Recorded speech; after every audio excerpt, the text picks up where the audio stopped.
గౌరవ ముఖ్యమంత్రి గారి అధ్యక్షతన 19వ కేబినెట్ సుదీర్ఘంగా ముఖ్యమైన అంశాల మీద చర్చించి ఆమోదించడం జరిగింది.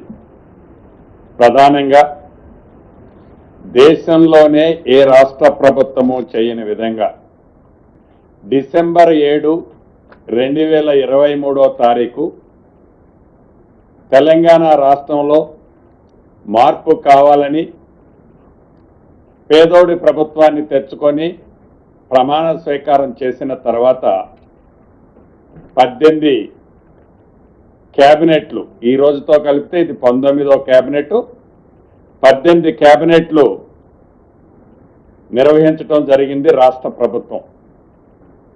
ఈ 18 కేబినెట్లలో 327 అంశాలు 327 అంశాలు ప్రధానమైన 23 శాఖల్లో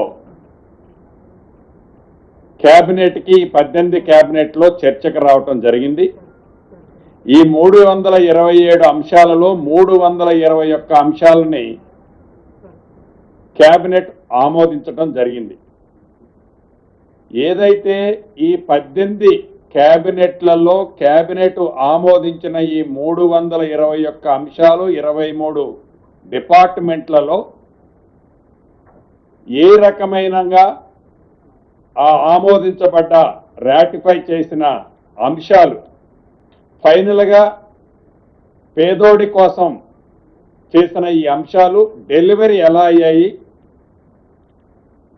దాని మీద మొదటిసారి దేశంలోనే ఏ రాష్ట్ర ప్రభుత్వము చేయని విధంగా ఈ 18 కేబినెట్లో అప్రూవ్ చేసిన అన్ని అంశాల మీద క్షుణ్ణంగా అంశాల వారీగా ఇంప్లిమెంటేషన్ ఎలా జరిగింది అనేది ప్రధానంగా ఈరోజు కేబినెట్లో డిబేట్ చేయటం జరిగింది.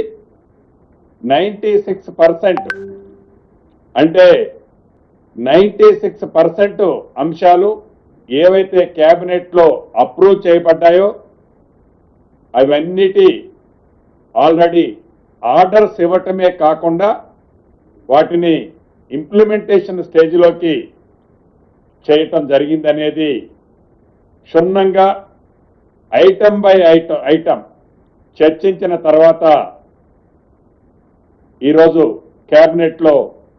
కేబినెట్ సహచార మంత్రులు, ఉన్నత అధికారులు, 23 శాఖలకు సంబంధించిన ప్రిన్సిపల్ సెక్రటరీసు, సిఎంఓ ఆఫీసు అందరం క్షుణ్ణంగా పరిశీలించిన తర్వాత గౌరవ ముఖ్యమంత్రి గారు, గౌరవ ఉప ముఖ్యమంత్రి గారు, సహచర మంత్రులు ఎక్కడైనా అంశాలలో వారి శాఖలకు సంబంధించిన అంశాలలో ఏవైనా ఇంకా మిస్ అయినవి ఉంటే వాటి మీద కూడా పూర్తి క్లారిటీ ఈరోజు ఇవ్వటం జరిగింది.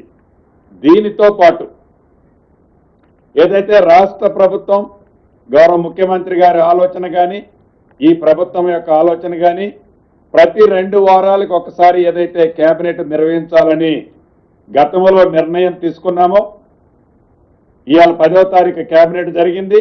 మళ్ళీ 25వ తారీఖు నాడు కేబినెట్, ఇప్పుడే ఈ కేబినెట్లోనే డేట్ ఫిక్స్ చేసుకుంటున్నాం. అదే పద్ధతిలో రాబోయే రోజుల్లో ఎవరీ క్వార్టర్లీ ప్రతి 3 నెలలకు ఒక్కసారి అంటే 6 కేబినెట్లలో జరిగే అంశాలు ఏవైతే ఉంటాయో వాటి మీద కూడా కేబినెట్లో తీసుకున్న నిర్ణయాలు ప్రతి 3 నెలలకు ఒక్కసారి కేబినెట్లో మళ్ళీ రివ్యూ చేసి వాటిని ఇంప్లిమెంటేషను, విధి విధానాలు, పబ్లిక్ డెలివరీ చేసే సిస్టమ్ ఎలా ఉందనేది రాబోయే రోజుల్లో ఆ పద్ధతుల్లో నడపాలి. దేశానికే ఈ రాష్ట్ర ప్రభుత్వం, ఈ కేబినెట్ ఒక ఆదర్శంగా ఉండాలి అనే ఆలోచనతో ఒక అద్భుతమైన నిర్ణయాన్ని ఈరోజు కేబినెట్లో తీసుకున్నందుకు మనస్ఫూర్తిగా రాష్ట్ర మంత్రిగా నేను కూడా చాలా వ్యక్తిగతంగా ఆనందిస్తున్నాను.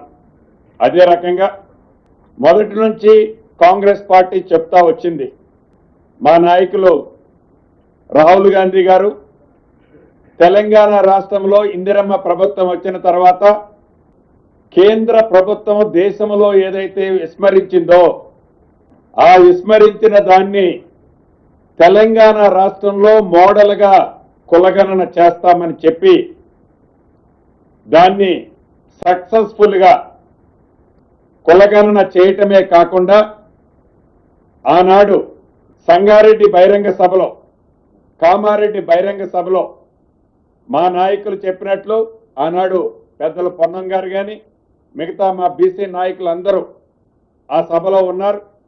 అన్నట్లు తప్పకుండా కాంగ్రెస్ పార్టీ ఇందిరమ్మ ప్రభుత్వం అధికారంలోకి వచ్చిన తర్వాత రోల్ మోడల్గా పైలట్గా తెలంగాణ రాష్ట్రంలో 42% బీసీలకి రాజకీయంగా వారికి రిజర్వేషన్ చేస్తామని ఇచ్చిన మాటలో భాగంగా ఏదైతే మొన్న సర్వే కులగణన జరిగిన తర్వాత దాని ఆధారంగా 42%తో అసెంబ్లీలో బిల్లు ఆమోదింపజేసుకొని ఆ బిల్లుని గవర్నర్ గారి ద్వారా కేంద్ర ప్రభుత్వానికి చిత్తశుద్ధితో ఈ ప్రభుత్వం పంపించడమే కాకుండా అనేక పర్యాయాలు గౌరవ ముఖ్యమంత్రి గారు, మా బీసీ శాఖ మంత్రి వర్యులు, మిగతా సహచర మంత్రులు ఢిల్లీ పోయినప్పుడల్లా కూడా ఈ అంశం మీద అక్కడ సంబంధిత అధికారులతో, సంబంధిత మంత్రులతో అనేక పర్యాయాలు చర్చించారు. దాని మీద వారు ఎన్నో కొర్రెలు రాస్తూ వచ్చి డ్రాగన్ చేసే కార్యక్రమాన్ని చేపట్టారు. అయినా కూడా ఈరోజు కేబినెట్కి గౌరవ అడ్వకేట్ జనరల్ గారిని కూడా పిలిచి న్యాయపరంగా భవిష్యత్తులో ఏ రకమైన చిక్కులు రాకుండా ఉండే విధంగా బీసీ సోదరులకి మొన్న ఏదైతే సర్వే చేయబడిందో సర్వే చేసిన దాని పద్ధతిలో 42% రిజర్వేషన్లతో స్థానిక సంస్థ ఎన్నికలకి పోవాలని ఈరోజు కేబినెట్ నిర్ణయించటం జరిగింది. ఇక దీనికి కావలసిన విధి విధానాలన్నీ ఈ మధ్యనే రాష్ట్ర ఆనరబుల్ హైకోర్టు కూడా డైరెక్షన్ ఇచ్చింది. 3 నెలల్లో స్థానిక సంస్థల ఎన్నికల కంప్లీట్ చేయాలని వడివడిగా మాటలతో కాకుండా చిత్తశుద్ధితో లీగల్గా అడ్వకేట్ జనరల్ గారు లాంటి అనుభవజ్ఞుల సూచనలు, సలహాలు తీసుకొని ఈ ప్రభుత్వం ఏదైతే డెడికేషన్ కమిషన్ వేశారో వారి ద్వారా రిజర్వేషన్లు ఇతరత్ర ప్రాసెస్ చేస్తూ ఇందిరమ్మ ప్రభుత్వము ఇచ్చిన మాట ప్రకారం 42% బీసీ సోదరులకి రిజర్వేషన్ ఇస్తూ స్థానిక సంస్థల ఎన్నికలకు పోవాలని నిర్ణయించినందుకు దాని మీద మా బీసీ మంత్రులు మళ్ళీ నేను మాట్లాడిన తర్వాత వారు కూడా మాట్లాడతారు. నా పక్షాన్ని కూడా రాష్ట్ర ప్రభుత్వాన్ని, గౌరవ ముఖ్యమంత్రి గారిని అభినందిస్తున్నాను. దీంతో పాటు ఈ 42% రిజర్వేషన్ ఇచ్చేటప్పుడు ఏదైతే గతంలో 2018లో ఏ చట్టం అయితే ఉన్నదో ఆ చట్టాన్ని సవరించే అంశం కూడా ఈరోజు కేబినెట్లో ఈ 42%ని ఇంప్లిమెంట్ చేయటం కోసం ఆర్డినెన్స్ ద్వారా ఆ చట్టాన్ని కూడా సవరించే విధంగా కేబినెట్ ఆమోదించడం జరిగింది. అదే రకంగా రాష్ట్రంలో ప్రతిష్టాత్మకంగా ఉన్న 2 ఎడ్యుకేషనల్ ఇన్స్టిట్యూషన్స్ ని యూనివర్సిటీలుగా కూడా ఈరోజు నిర్ణయం తీసుకోవటం జరిగింది. ఒకటి అమితి, ఇది మన దేశంలోనే కాదు ప్రపంచవ్యాప్తంగా ఒక 15 యూనివర్సిటీలను తీసుకుంటే అందుట్లో ఇది 11వ స్థానంలోనో 12వ స్థానంలోనే ఉంది. ఈ యూనివర్సిటీకి, ఈ ఎడ్యుకేషనల్ ఇన్స్టిట్యూషన్స్ కి రాష్ట్ర ప్రభుత్వం యూనివర్సిటీగా దీంతో పాటు Saint Mary rehabilitation education institution కూడా యూనివర్సిటీగా ఈ రెండింటిని గుర్తించడం జరిగింది. రాష్ట్ర కేబినెట్ ఆమోదించడం జరిగింది. దీంట్లో ఏదైతే అమితి యూనివర్సిటీకి సంబంధించిన దాంట్లో చాలా స్పష్టంగా గౌరవ ముఖ్యమంత్రి గారు, గౌరవ ఉప ముఖ్యమంత్రి గారు, ముఖ్యమైన సిఎస్ గారు వీరందరి చొరవతో తెలంగాణ రాష్ట్రానికి 50% సీట్లు కేటాయించాలనే అంశాన్ని కూడా ఆ మేనేజ్మెంట్తో ఒప్పించి ఈనాడు ఒక ప్రతిష్టాత్మకమైన యూనివర్సిటీగా తెలంగాణలో ఈ ఎడ్యుకేషన్ ఇన్స్టిట్యూషన్ ని ప్రకటించినందుకు తెలంగాణలో ఉన్న విద్యార్థుల పక్షాన రాష్ట్ర ముఖ్యమంత్రి గారికి అభినందనలు, కృతజ్ఞతలు మీ ద్వారా తెలియజేస్తున్నాం.